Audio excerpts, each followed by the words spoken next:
Okay, ladies and gentlemen, we are doing this live. Welcome to another magnificent Terran Tuesday. Hope you're doing well wherever you are. We already got King Bob in the chat. Only a few minutes before. He looks like he's ready for Nice. the conversation out there. Thank you, sir, for joining us. Nice.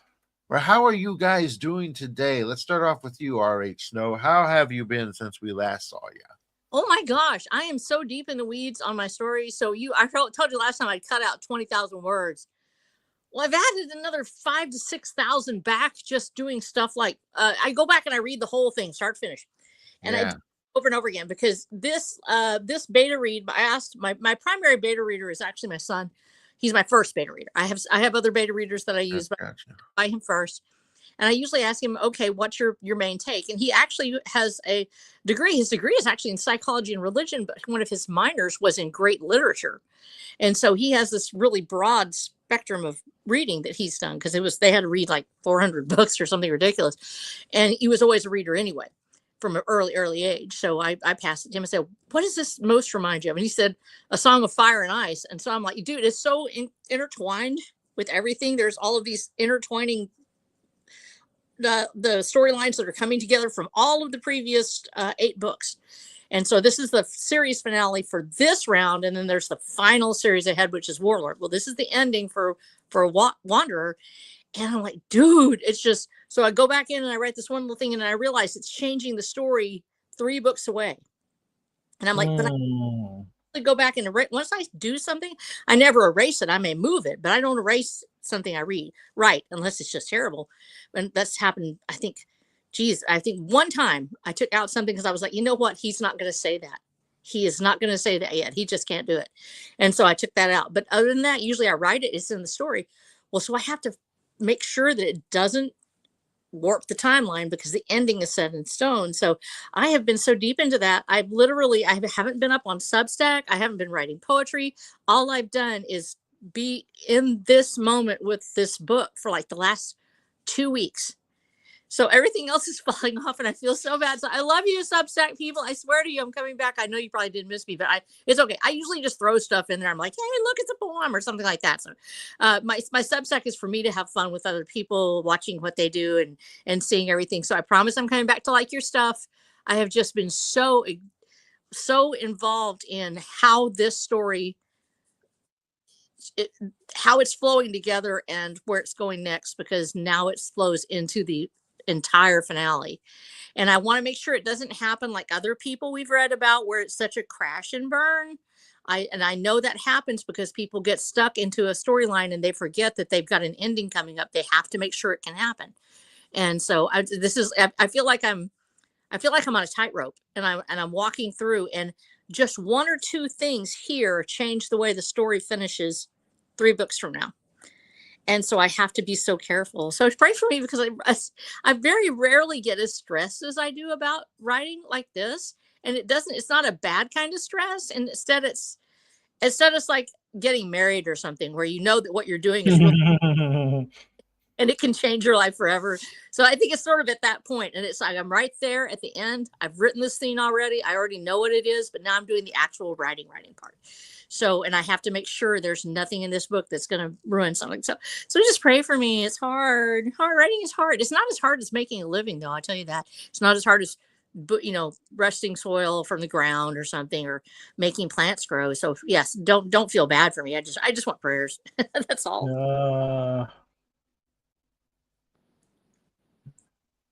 Yes, indeed. It can be quite difficult out there. I, too, am actually wrestling with an ending for my short story series right there in the back end. I am really trying to just condense it appropriately because it is supposed to be a short story, roughly around 2,000 to 4,000 words, and it is already pushing roughly 6,000 going on 7,000, and I only have like a handful of days before release. So I am wrestling about splitting it in half possibly, or just kind of delaying it until it's appropriately done, which I'm not against that because it is the finale. So, you want to make sure that it lands right.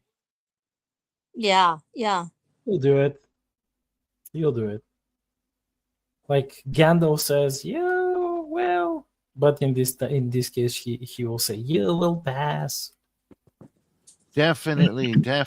And how have you been, Black Knight? What have you been wrestling with? What's your writer's Well, journey been like?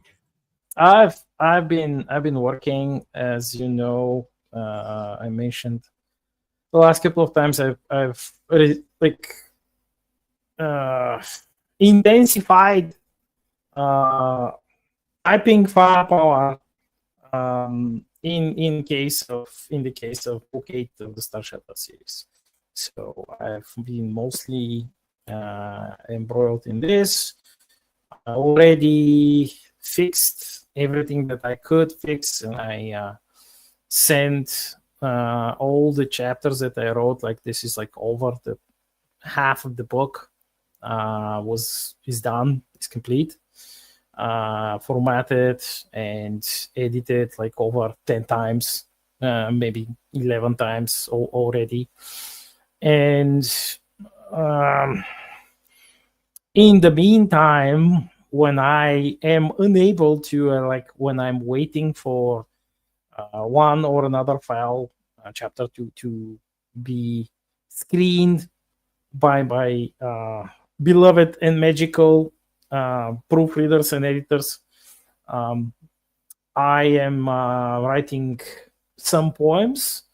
Unfortunately, I was unable to complete the one that I'm working in collaboration with Joe from the Brother Screen and Arcadian World on Substack. Yeah. I just couldn't. That's the epic saga that we are probably working on like over 2 months, I think, because it's the freaking epic saga. It's like the each part is over 20 lines long. Oh wow. Or something, and it's almost exactly like the old fucking sagas.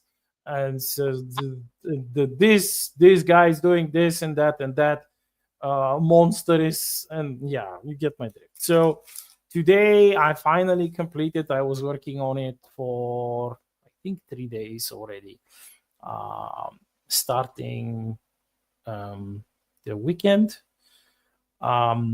The past weekend I was working on the first chapter of the second book of the Wandering Whispers series, which I already complete the first book of, like the Call of the Winding Road, the first one. Yeah, you got some questions about some of your literature right here.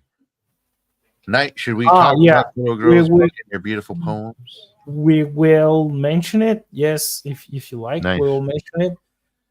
It's not, this is like this is a charity drive, this book, and I just wrote a poem for the girl. She's a girl which is sick. She has lymphoma. She's 5 years old, and a friend of mine, Lily, she made a book. It's like a little tiny children's book with illustrations and poems and such, to help her family and the child's medical expenses. So I will post a link. Give me a second. I'll post a link in the chat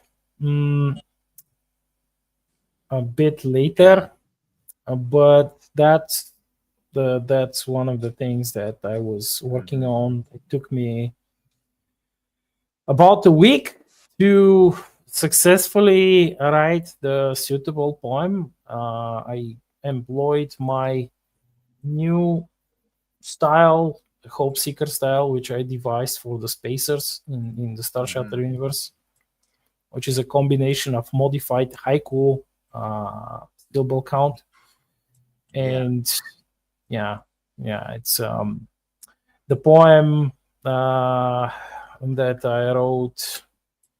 I have it also posted on my Substack.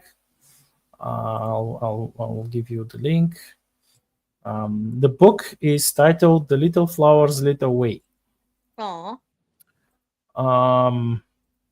Give me a second. It's Looks like they want you to read your poem. Yeah. The poem is titled "Brave Space Unicorn." Ooh. Yes, it's a little poem, as you know, the spacer style, the hope seeker style it's like only 3 stanzas with 3 lines each. So I will, if you like, I will read it. Yeah, you should. Sweet. You should. Okay. So give me a second. I'll post the link to the book first. This is the book, Amazon link. Uh-huh. That way people know. Yeah. Available on Amazon. Wow. So I'm told that my poem will be available as printed like card as a bonus to the book, Sweet. but I have no idea like how soon it will happen. So I will read the poem now. Little space unicorn, her crystal eyes full of stars. She dreams to run across pure starlight. She guides you with her horn. Her hooves glow like the quasars. With love and hope, her mane shines so bright. Brave space unicorn, faithful are her exemplars. A bright tale of goodness she will write. Wow. That's nice. beautiful. Do you want to tell us about the poem? Like what inspired that one particularly? Well, I asked about her, and they told me that Eileen likes unicorns. And then I juggled a few ideas in my mind, and I stopped on this idea because it's the easiest concept and perhaps the most striking and inspiring concepts for a little child to grasp easily. It's about a unicorn which is in space, and because the unicorn is magical, is by far one of the magicest things ever.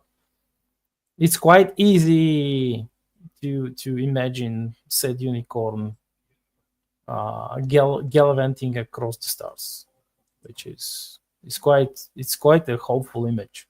So yeah, a space unicorn. Yep. Yeah. I had another idea, but I decided against it. It was like a space unicorn with a rider, and the rider would have been one of the hamsters, the uplifted hamsters. Yeah. But would have been too complicated. So I opted for the more streamlined and easy option.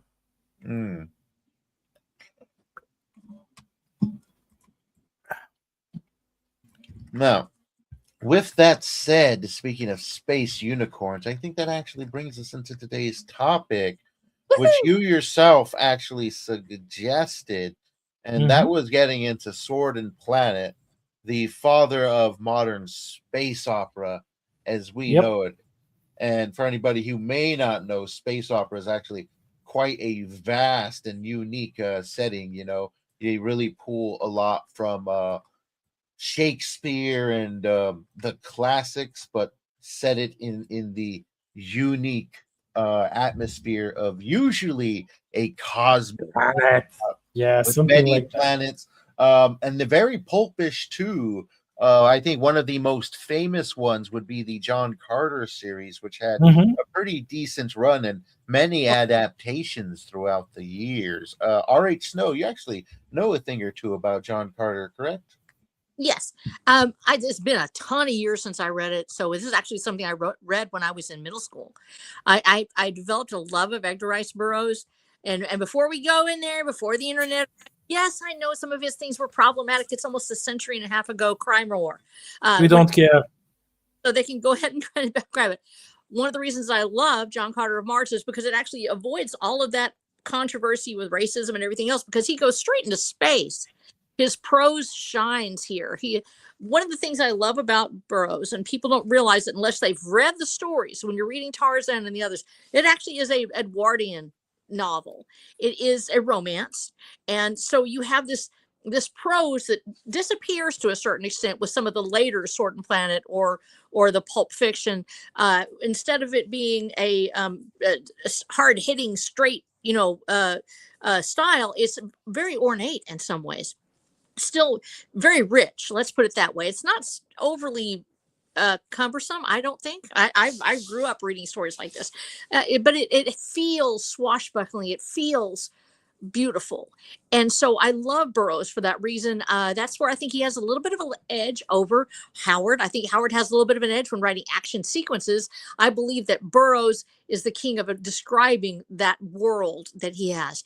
And so when he takes us to Mars, with the limited knowledge that they had at that time, and with the idea that this is actually a Confederate soldier, that Issachar is basically into Mars. So you have this guy go up there, and his experience, and I'm not going to say spoilers because I want people to read it for themselves. If you have only seen the movies, if you have only seen Edgar Rice Burroughs through the lens of film, you need to read his books. And I would suggest, for those who are not familiar with him, to start with the John Carter A Princess of Mars. I believe that you will love it. I think that it is something that for the most part avoids a lot of the issues that came up with some of our earlier works that came out. He is very adept at creating worlds of imagination. You can see what he's writing about. I love descriptions. I don't lie about that. I think that I'm a person that is going to maybe over-describe for some people. A lot of people are now saying they don't want all of that description, but others of us love that. We want to hear it. We want it to be described as if we can't see it. Tell me what it looks like. If we can do that for people that are sight challenged like me, we can also do it when we're writing a story. And so I love that about Edgar Rice Burroughs. And A Princess of Mars has all of that. It is flowing and beautiful. It has that grand scale that I wish I could put it into words about the sweep of space and the epic nature of it that is later reflected in some people love about Dune is actually found in A Princess of Mars. It is that maybe not the interstellar planetary type of space distance, but it is that being on a wide open planet, this incredible landscape in front of him, and the imagining that he does with this, and this world that is completely different in ours. And yet Deja Thora is this beautiful woman that becomes a goal, not just for him to seek, but a world for him to know. She represents that great unknown. And the beauty of Burroughs' exploration of this, not just as a romance, but as a cultural, where you're dropped into a place you know nothing about, is one of the first planetary isekais, really. He takes us to a place that we kind of know it's there. We can see it on a clear night. We know that, but to be able to imagine being there and to be in a completely different world with people and characters that we've not yet met, and you don't know the language and you don't know what you need to do next. He does such a great job of putting this into words, and not just to describe it, but to immerse us in that world. And I think that was my love of his. When I talk about Burroughs, almost first thing I do is I go straight to his prose. I'm in love with it. I don't want to recreate it, but I know that it's very influential in the way I write. And you can probably tell that if you've read some of my work, that it does have nods to Burroughs' style, because you cannot read Edgar Rice Burroughs and love him without having him be a part of your writing. I believe he's one of those writers that embeds himself. It's like reading Tolkien.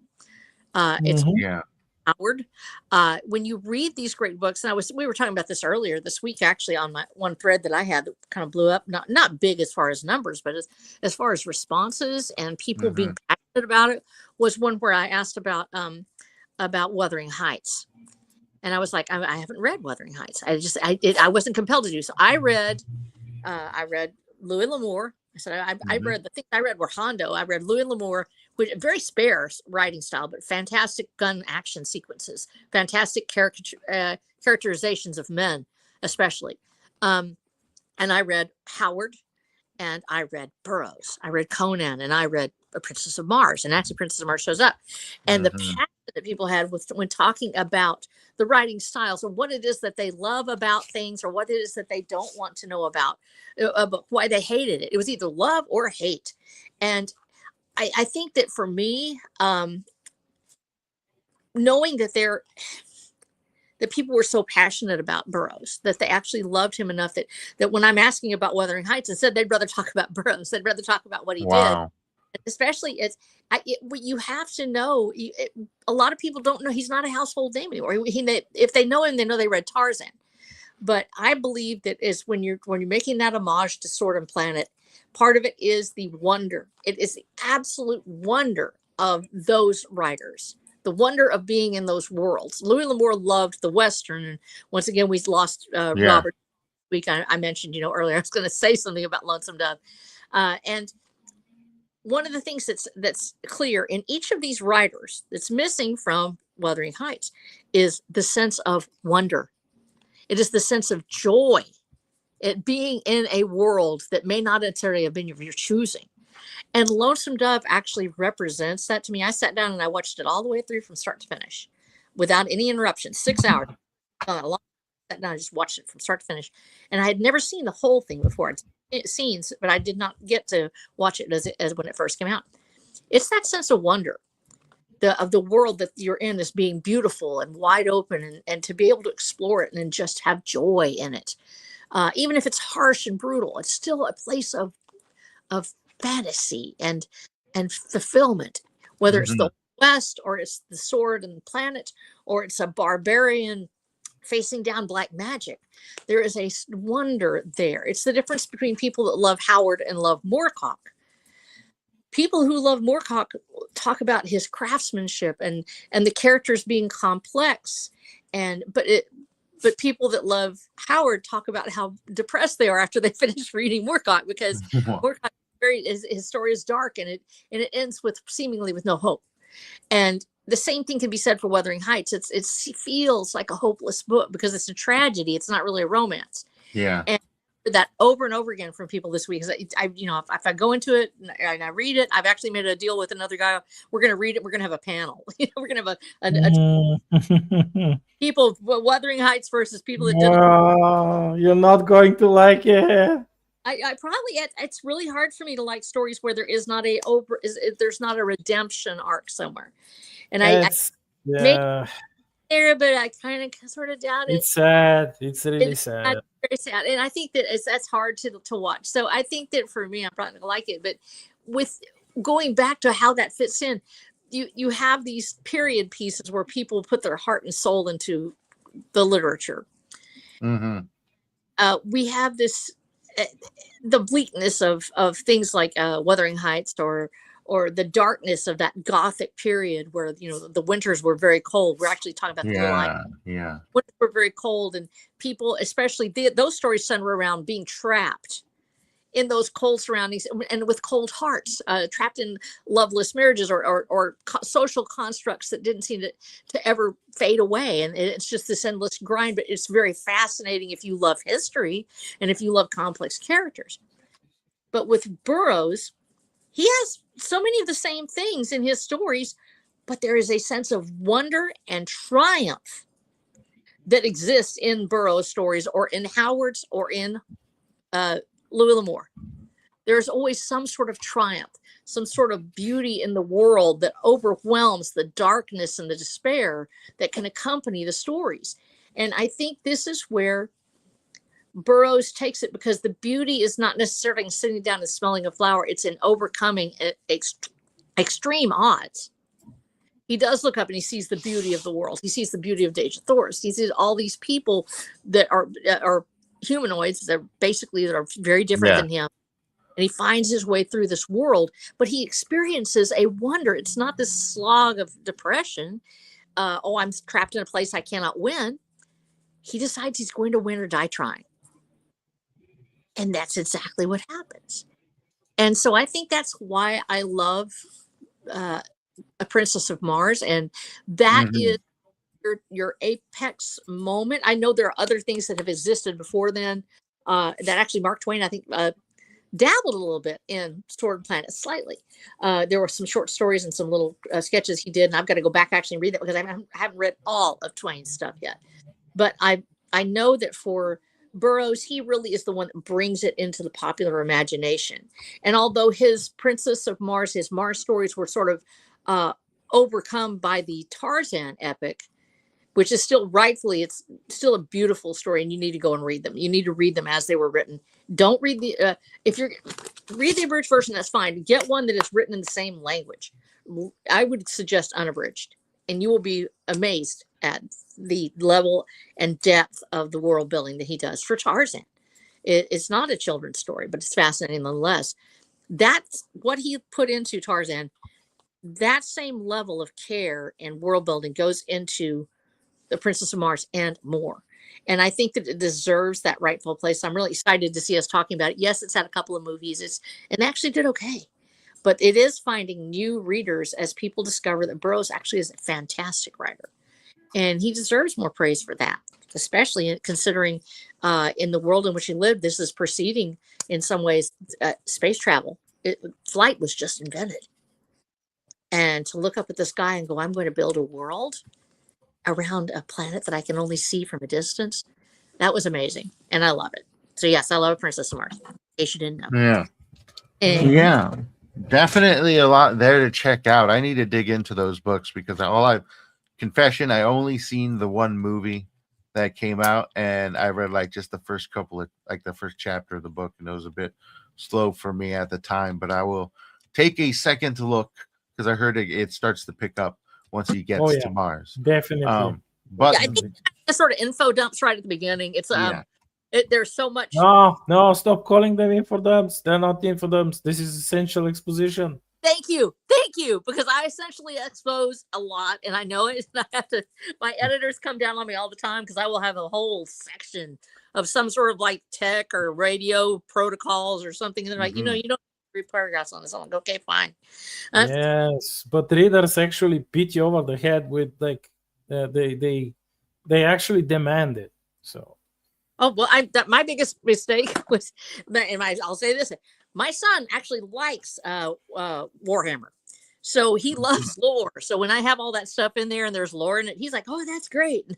I send it to somebody else, and they're like, "Why is all this stuff in here? We don't need." I was like, "Warhammer people liked it. It's okay." yeah, pretty much. That's why I chose like solution, and I did not cut too much of the lore and the stuff. I just use the glossary trick.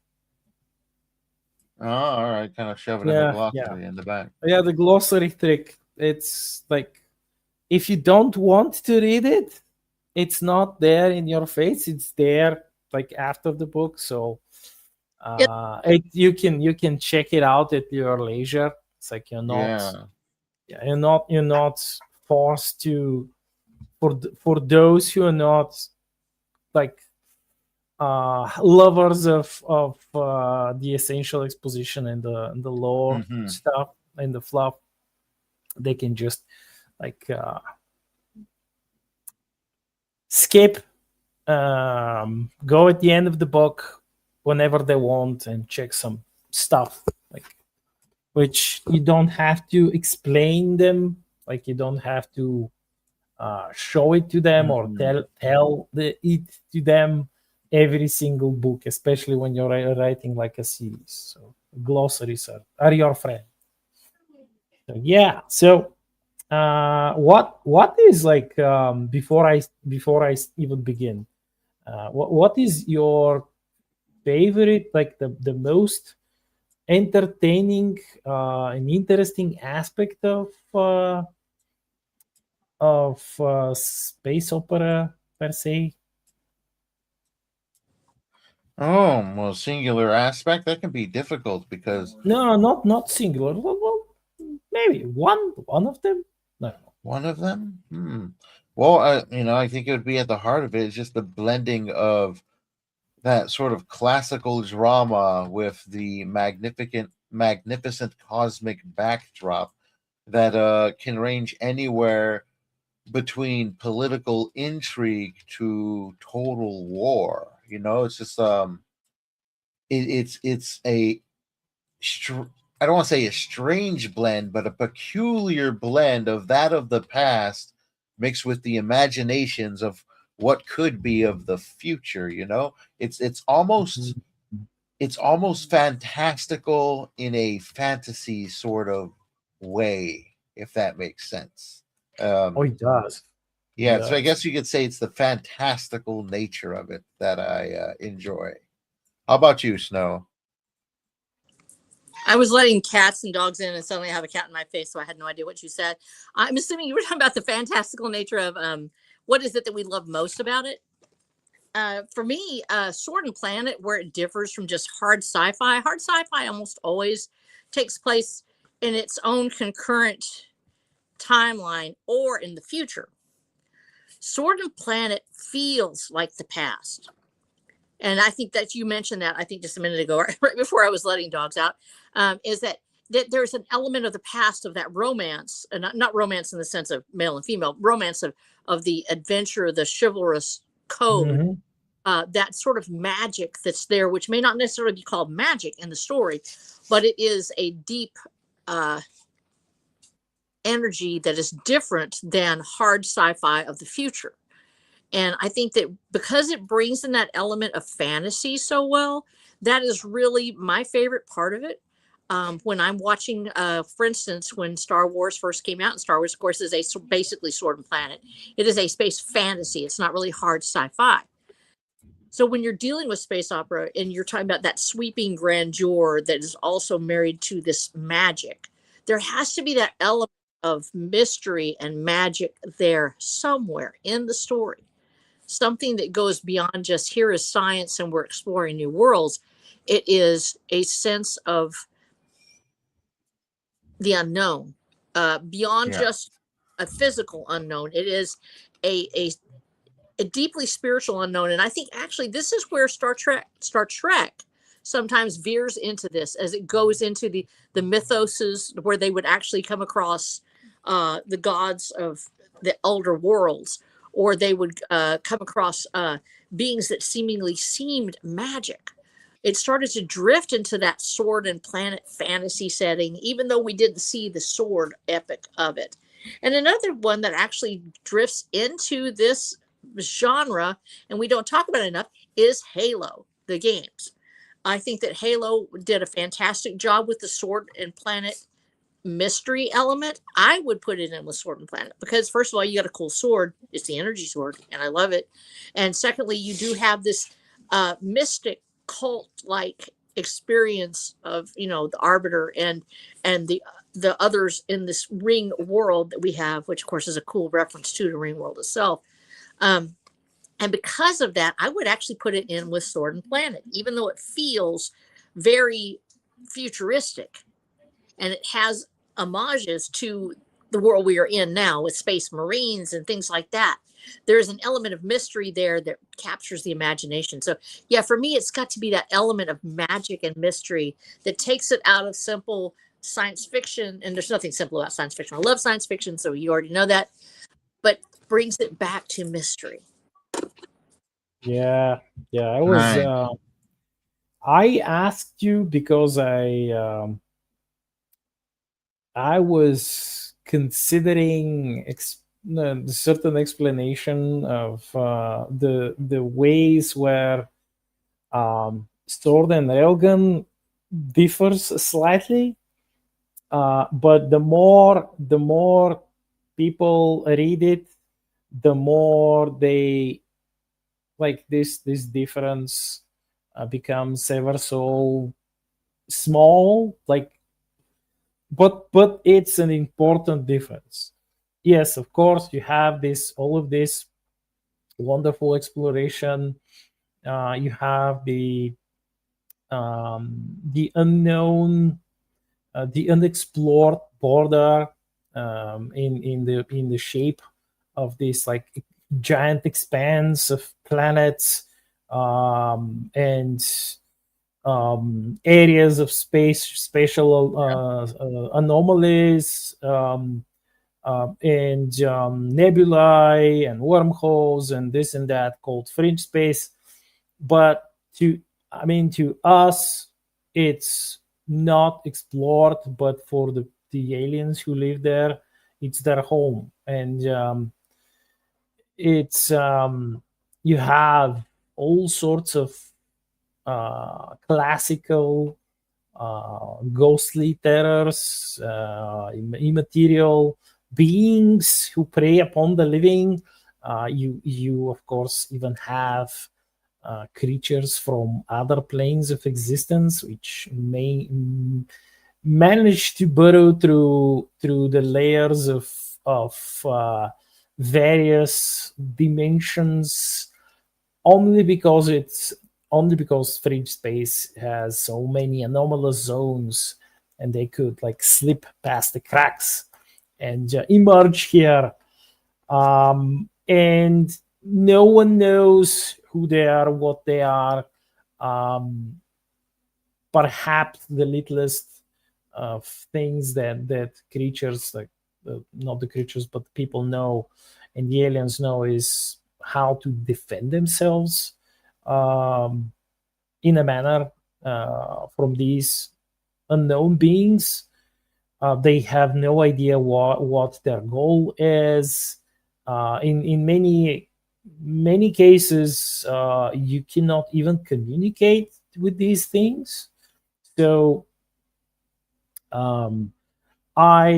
because this is one of the aspects that I love, the mystery, I made it extra mysterious. I don't know if you like it. Oh, all right. Nice. I know you don't exclusively write in, but definitely have become a master of sword and rail gun, as you have coined it. Would you like to tell us about that? Well, the idea is that most of the main characters are not humans. They are aliens. They are on the other side. If you think on the other side in terms of physiology, maybe, and culture, a way of thinking, but to a certain extent, after they have been helped in some way, or they had a contact with humanity, they were sort of adopted by it, in a way to ameliorate some of their issues and maybe save them, help them in some way. Either if they were, let's say, they had like a plague, and because they do not have the prime directives like in Star Trek, and if a human ship flies past the planet where the population, like the entire civilization, is dying, they're not going to say, oh no, I'm not going to contaminate their culture, and I'm just going to fly away and leave them to die. No, I'm going to save them. And I'm just giving it as an example. And in many cases, they have to deal with various civilizations which could be considered technologically primitive, but the humans know that essentially does not matter that much, because most of these aliens, they suffer from the same kind of maladies, even though they may know less scientific side of things or the mysterious side of things. Maybe they have some of these beings, these energy beings that are preying upon them, and they have elevated them into like godhood, and maybe on some of the planets they even sacrifice people to them so they could appease them and protect like the rest of their people, or they have no idea what is happening and why some people are dying and others do not. And suddenly like the humans arrive out of the big unknown, out of this like dark pit that's around them with full of stars, and they say, okay, this is the problem now. We don't want anything in return, we'll just help you. And by the way, it's like this place is full of all kinds of similar threats. Just be warned, be careful. We're flying away now, bye. And the aliens are like, most of them, like, wait a minute, wait, come back. We actually want to know more, because unless they are absolute idiots, nobody wants to just after they've been saved and they are told that there are other similar issues, other similar problems, they're like, yeah, we don't care, it's like, fly away. No, they would want to know more, and some, of course, become heroes in the sword and railgun style, which is, you do not, of course, I'm not saying that in the older Sword and Planet they did not have guns.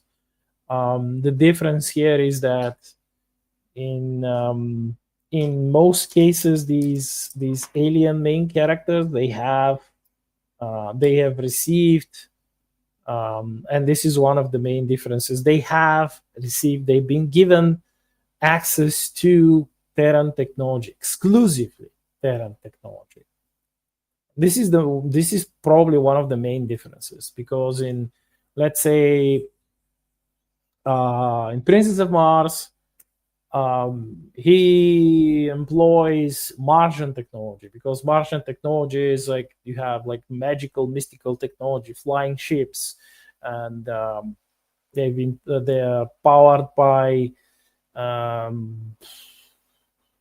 radium engines. Was it Snow? If I remember correctly, something like that. Oh, So, yeah. but here it's exclusively when these main characters, these alien main characters, go to do adventure on behalf of their own peoples, or if they decide to join some one of the Terran forces groups, they would do so decked in Terran technology. They would essentially be using freaking railguns or lasers or Terran-made vibro weapons, or they'll be flying a human-made ship or something, and then their knowledge of, like, their scientific knowledge will be taught to them by humanity, by the humans. So in this way, this is like these are probably the most the biggest differences. Of course, you always have this element of exploration. You're going to go on some planets with ancient ruins, and you will probably fight space dragons or other mystical monsters. You will have ancient legends of something. You will maybe find some mystical item which to you as like to the main character who is an alien and who is probably his culture is not that scientifically inclined, even though he has some knowledge, like the humans gave him or her some knowledge. The main character would view many of these ancient artifacts not as technological but more as magical, and some of them are actually magical. And there are cases where in Sword and Dragon where even the human characters, when they discover something, they think this is like, oh yeah, this machine, it's a machine. Like you flip some switches, like you push some buttons, and it does this. Like it does A, B, or C, and then they discover it's not a machine. It's actually like powered by some extra dimensional energy, and it's actually there's a spirit inside, and the spirit draws in the energy, and the spirit does stuff. But yeah, you should actually you can actually commune with the freaking spirit and try to like barter things that you have, or maybe even pieces of your soul. So this magical device with this overpowered spirit does not do what you don't want them to do. So yeah, that's the basic gist of it. Definitely a lot there. Very inspirational. It sounds almost like you pulled a lot from like D&D like settings. But then again, that's very much at the core of it as well, which is where that sort of fantastical element comes from. I have a question actually involving your world. Are there dragons in there? Yes, there are dragons. Yeah. How do they play out the cosmos? You have things that are terrible, monstrous. Some call them dragons. For example, humans may call them dragons. The creatures themselves, they do not call themselves dragons. They have their own like relative distinction, which they use between themselves and other cosmic horrors, which I mean, when the humans see that thing, they say, oh yeah, it has wings, that it like it's mega intelligent, it can do like magical stuff, it can let's say spit fire, quote unquote. Maybe not like the simple fire. Some of these beings, they can breathe cosmic rays. Some are weaker. They can only breathe plasma. Others could breathe or project, more like project, because they live in space. They don't actually breathe. But to someone who had been culturally ingrained, like they have the shape and then the form of a dragon culturally ingrained in their mind. That's like, yeah, that's how a dragon operates. It's just in space. And in some cases, many of these beings, they could travel in hyperspace. They could navigate through wormholes.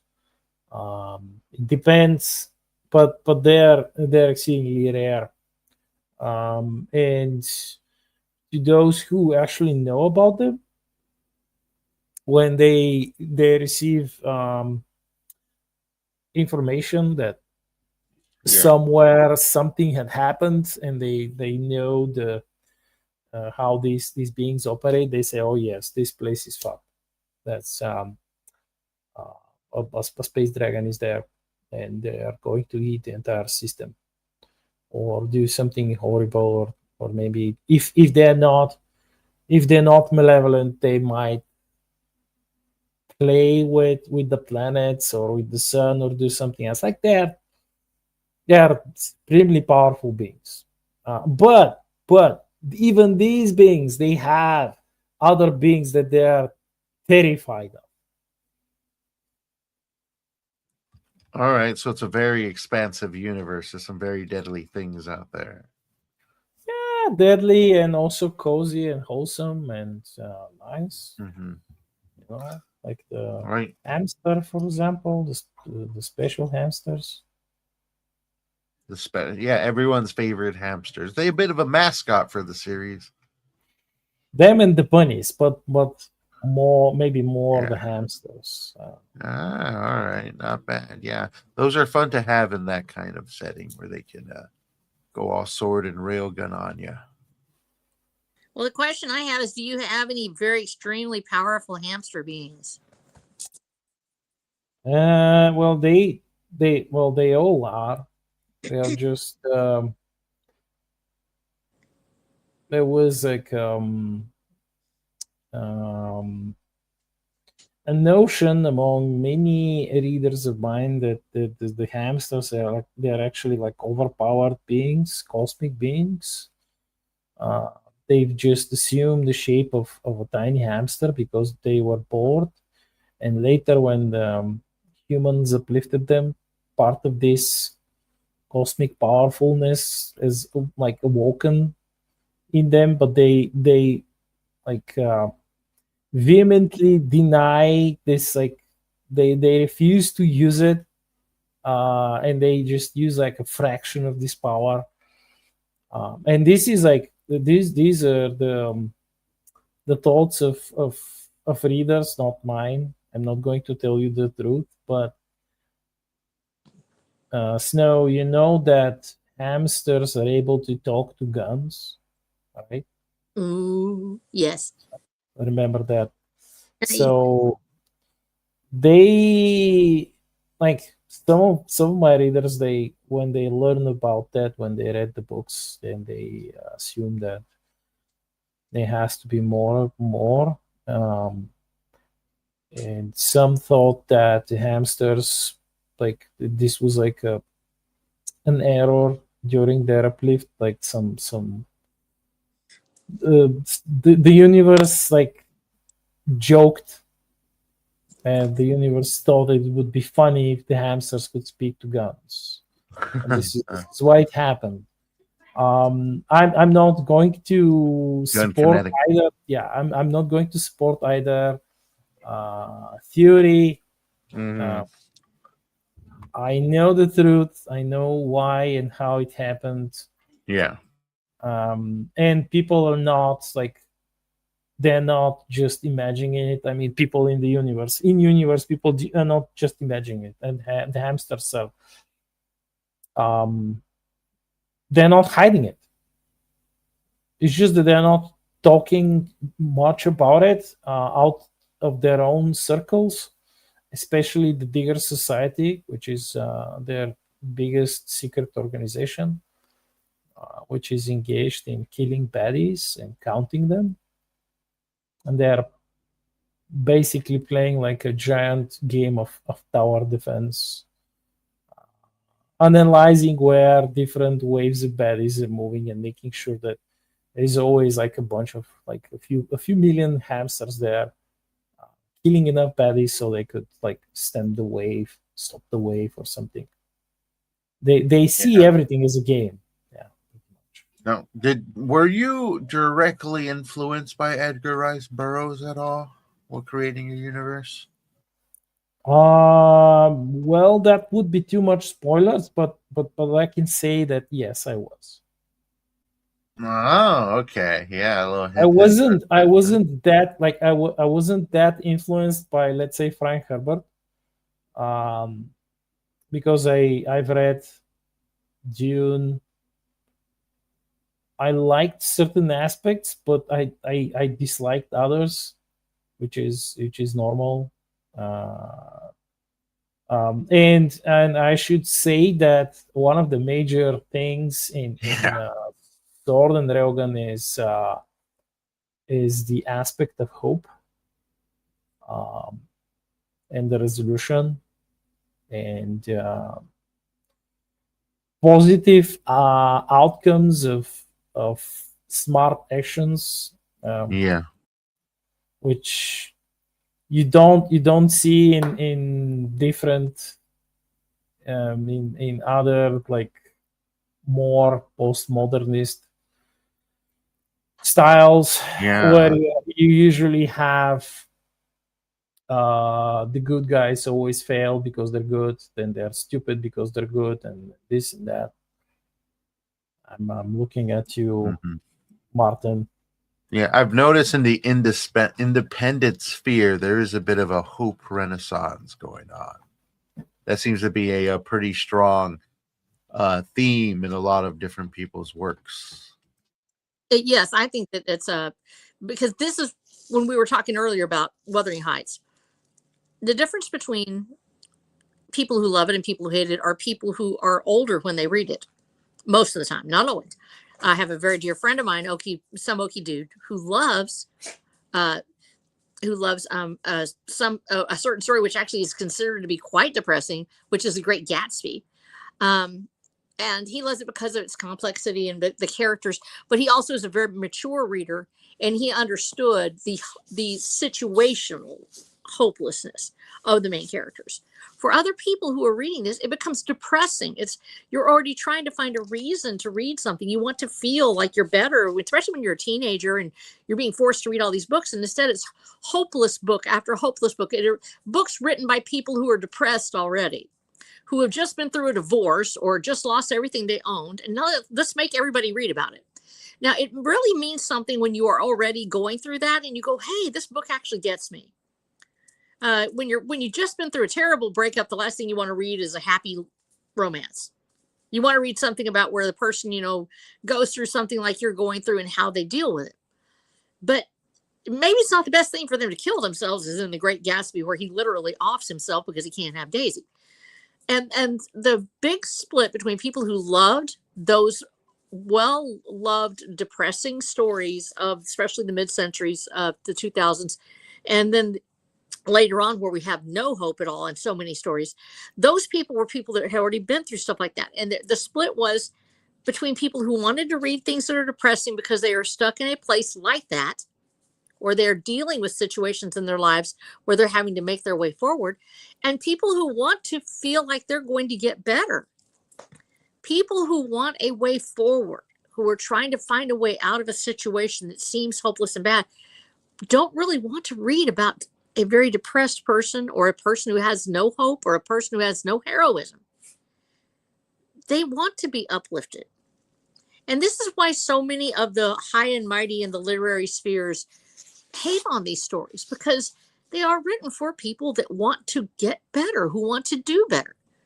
They're not written for a person at the height of the mountain who's looking down on everyone else. So many of the stories that are hopeless are written about, oh, I've got land and a castle, but my life is terrible and I hate everything and everyone, and here's all these terrible people. There's no redeeming traits, or there may be a few, but they never overcome the evil in the world.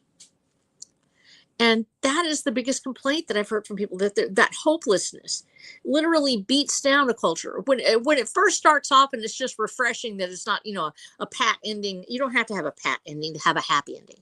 You don't have to have a traditional happy ending to have joy and triumph. And in fact, the story of the Alamo is proof. People will read a story where everybody dies, including the cameraman, nearly, if there is a triumph of some kind following it. And so we have to have that sense of triumph and hope. And when it's missing from stories, we feel cheated. We feel abused, because we are living in a real world where we have to struggle to survive. We want to know there's a reason to do so. We want to know that we can make it. And what's refreshing to somebody who's read a whole bunch of fairy tales that all have happy endings, like, oh, that's great, finally an ending that's realistic. It is crushing to a society to have that's all you've got. are anti-heroes and people who pretend like they're heroes, but they're really not. And depressing, terrible storylines that all end in tragedy and horror without any redeeming quality. It destroys cultures, that no one ever wins, that there is no hero, that there is no war you can fight that will somehow turn out to save the day. There is no reason to be free. There is no reason to try or to fight back. And that's precisely why so many people push this on our readers, why they shove it down their throats at such a young age. It's a bunch of boring, depressing drivel that tells you that there is no hope and why even bother. And it's great that some stories are able to explore themes that are heavy and don't always end in a great manner. But to only publish that, to only go out and look at those stories that you can't have a happy ending or a good hero or a tale of triumph where somebody overcomes a system of injustice, that's depressing and destructive to readers and to societies as a whole. We need heroes and we need hope. And I think that indie writers are actually creating these stories. And yes, people have said not all indie writers are great. We understand that. You can find us. You can find us. You will see the human factor when you look, and you will find that hope and that and the quality that you are looking for. Those books will survive and remain. There is no reason for you to not try your best to write that story that is in your heart that brings hope and heroism and healing to your readers, even if it has a dark ending, even if it has a tragedy. There has to be that element of lifting. Somebody mentioned this today on X, and I was actually very fascinated with it. They said the difference between Tolkien and Martin, nothing against Martin, because people are fascinated with his stories, is that ordinary people do extraordinary things in Tolkien's stories. They are still able to overcome. They have a certain amount of heroism, even in their low estate. And in Martin's world, even the highest attainer of society has no redeeming qualities almost. The ones that do have redeeming qualities are destroyed. And so this is the difference. A hope rising from the ashes of a humble place is the Hobbit story. And for Martin, it's that any goodness will be crushed by conniving evil people. And I think that really is starting to take root in the popular culture, that we want stories that tell us we could succeed if we wanted to. And I think we need to be able to write it, and we don't need to let people shame us into not writing it. Oh, you're an indie writer, it won't be any good. Or there's so many indie writers now. There's you shouldn't try even. It's hopeless. I only sold one book this month. This is there forever. Get your books on paper, order them, put them on your shelf, show it to your friends and family. I wrote this story. You don't know, but yours is going to be the next great story that somebody picks it up and they go, oh my gosh, he wrote this. It was 25 years ago. He never knew that I would need this at this time. Write your story. If it's in you, write it. And let God determine whether or not you will be known for your story. If nothing else, it's an offering of joy from a creative heart. And at its very finest, you'll be the one that they say that was the great author of his time, of her time. Find out. Yeah, pretty much. I sometimes on Substack, because I'm not much on other platforms, I get like some of these extreme Martin fanboys who are basically, I don't know, they at a certain point it gets weird because they are trying to convince others so hard.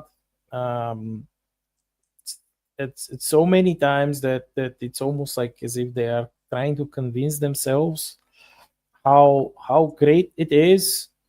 And I'm not saying anything about the quality of writing there, because the quality of writing is there. it's great. He has command of the language. He is capable. He can spin a good yarn.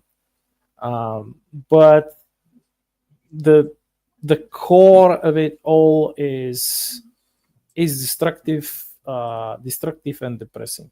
I mean, it's not building. It's not going to build you up. It's just going to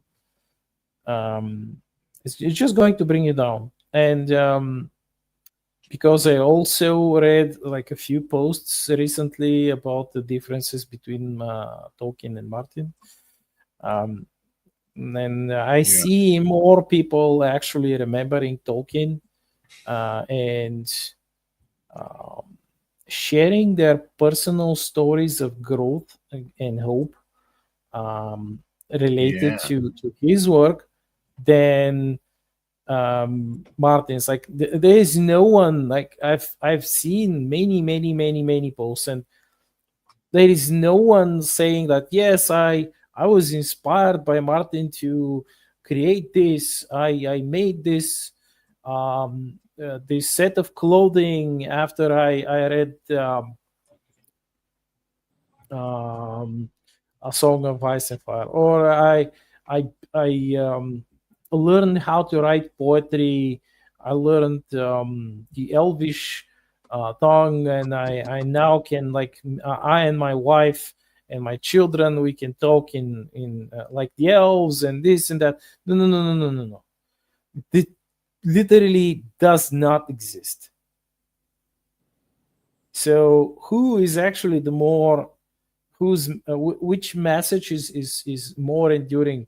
That hope exists, and you can better yourself, and you can create something that endures, or that the doom song, like the endless doom song, doom, doomy, doom, like what, no matter what you do, everything is doomed. What, like, it's there is no contest even. I'm really thinking it, and I say this honestly because I know there's so many people that I love that love these doomy stories. So I do think that when it really comes down, this is the hope. And I actually was looking at this when I was looking at whether it's Edgar Rice Burroughs or Wuthering Heights, the Bronte sisters, or anything. What inspires passion in one reader to the point where they become obsessed with it for generations sometimes, produces an absolute loathing in other readers. That is the hallmark of great literature. The is what defines it. And people have passion for these stories for very different reasons. The one, like I said, my friend Samoki dude, he loves Great Gatsby because he's very young. He's still just going through college now. But the pictures, the implications of the people that he's reading about, and the characterizations of meeting these people who have been through a war and they are depressed, and it's the height of the 1920s, and how empty consumerism doesn't fill the void in their lives. He's fascinated with it. So he loves Great Gatsby. It hurts him when people say, "Oh, it's terrible," but nobody good likes it. And then I have another man who chimed in when I said, that am I missing much? And a lot of men, women who say, "Oh, you didn't miss anything. I didn't like it." And then a man chimed in and said, "No, just how can you not love the sweeping scale of these villainous creatures and the people that they are, that these terrible thoughts and things, and how fascinating they are, and they try to fix it. And it's once you realize it's tragedy, then you can embrace this." And I thought about the fact that when somebody hates our writing or they hate our stories, that passion it evokes is because it's hitting a nerve somewhere in there where it's literally, I need this thing and you didn't give it to me. I need this thing from a book, and it was not in your book for me. But that is a sign to you that there is something so visceral about your writing. If they didn't say, "No, it's terrible writing," they said, "I don't like that character. They made me feel so harsh about it that I can't even talk about them." You've just written a great character. And you have to embrace the fact that your writing, if it is that polarizing, displays the seeds of greatness. because only great literature can create that emotional turmoil in a reader to where it becomes all consuming. Much like you were talking about with the Martin fanboys and other things, or our own fans. I have fans, and you have fans too. James and Black Knight, your writing. You have people that contact you and I loved this thing. I love it so much. Where you make more, and when you have that incredible explosion of emotion at the thought of a book, whether it's negative or positive. Remember that when you're reading your own reviews, when people are actually so polarized by your thoughts that they have to talk about it, you have created something beautiful. You have created something that created emotion in another human being. And if it's not just, this is garbage, I'm throwing it out, then you've done a great thing. Almost nobody I've ever heard has ever said Wuthering Heights was just just dreck. I didn't like it. Some people don't like the fact that it's soap opera or something like that. Same thing with Tarzan. We'll hear people, belittle it or whatever because, it's, just action. It's just, they still feel compelled to talk about it. They still feel compelled when Stephen King feels compelled to talk about Robert E. Howard from that perspective, because he wasn't really a fan in the sense that we think of it. And yet I believe he wrote a foreword to a compendium on Robert E. Howard, and he wasn't really a fan, but he was compelled to write about it, about this person that is so influential in writing. So when we look at these passions, whether it's a sword and railgun or it's John Carter of Mars, or these genres that just exploded onto the scene, and sometimes we're creating our own genres as well. In fact, all three of us have unusual genres that really don't fit in with that magical, fit that Amazon wants us to have. Remember that your story and that passion that it creates, for good or for ill, is that trait that you want. Somebody won't just put it down and go, nah, I don't, whatever, I don't remember. It'll always be something either they loved it so much they want more, or they're mad because you triggered that response in them. And let it guide you when you're writing. Let it make that creative spirit in you reach for the stars in your own right. Yeah. Well said, Snow. Well said indeed. We're actually nearing the half-hour mark, so perfect timing. Of Black Knight, why don't you start us off with some final thoughts and where people can find you and your work? Yes. Well, I only wanted to add just one thing, which is that one of my main goals, like behind literally every story that I write, and especially the poems that I write, is to embolden others. I'm not seeking to bring people down. I'm not looking for disheartening them, even if they don't like any of the themes in my books. I'm not just telling them that everything is doomed and they cannot succeed. If they put their mind to it, if they work towards achieving their goals, they can succeed. This is the core, probably the core message. Of course, you have many other things, inspirational things, but this is the core. As far as to sword and railgun, of course, this, as Snow said, this is a renaissance, or as I like to say, to use the word reconstruction of timeless ideas and concepts. We're not discovering the secrets, like the mystical secrets of sliced bread, or the legend of hot water. No. We are just returning back to the basics, to things that have always worked, they always will work, and people, although disenfranchised and desensitized by the failing postmodernist culture, are looking for these things. They need these things. Otherwise, their already bleak lives will become too unbearable. So, yeah.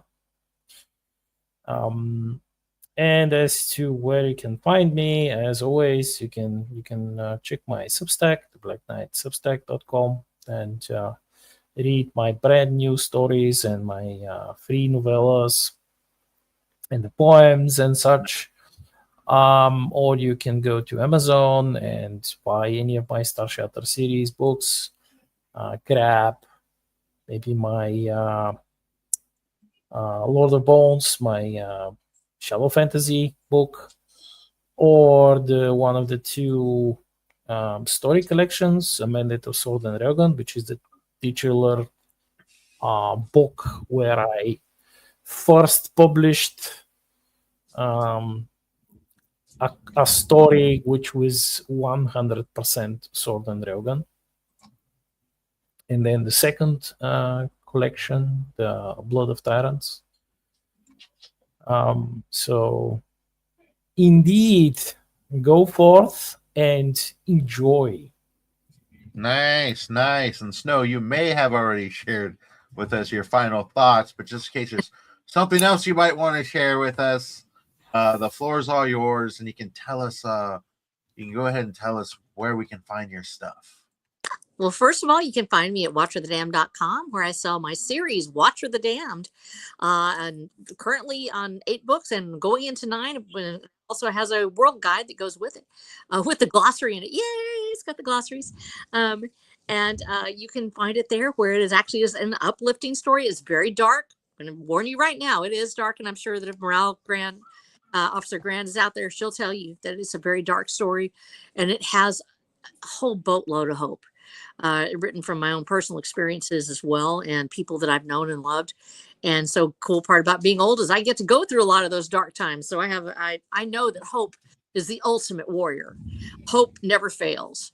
And it is something that you have to have in order to survive.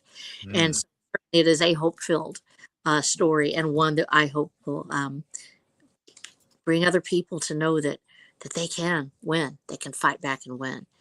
And you can find it at watcherthedamned.com, or you can find it also on Amazon under R.H. Snow, or most specifically, Watcher of the Damned. It will pop up. If I just put the title in, it won't show up for some reason, like Transmutation, Texas. If you put in Watcher of the Damned, the whole series will come up, and it's finally starting to pop up now when I put that in there. So I'm very happy about that.